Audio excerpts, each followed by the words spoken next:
Mo yun talaga yun yung dalawa kay Nikong. Oo. O baka gumawa. Akala ko Ito lang hindi sa akin yun. Yun nga eh, yun nga yung ano dun. Ito yung Gumawa ka account ko. sarili tol. So, nag-aantay din ako kay bossing. Ito, Siya talaga nag-ano din. nire-respeto ko si Sikong sa mga desisyon niya. Ayan nga, yung picture na yan, yun nga yun.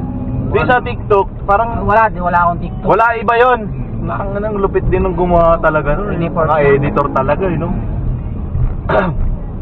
Kasi, ang nakaka-pressure, baka magkamali ako sa kung anong may Ayun yun na ano, yung kay Kulog. Oo. Si Kulog, isang araw lang sumikat, mga 3 araw. Kupal din kasi yun eh, ng kupal. Gag. Napapanood mo naman yata yung vlog niya dati. Si Kulog kasi, gumawa na agad ng YouTube niya, hindi nagpapaalam.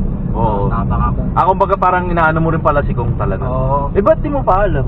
Bagay, alam Hindi, mo naman na yan. ayaw, gets na yun, madali yun si bossing.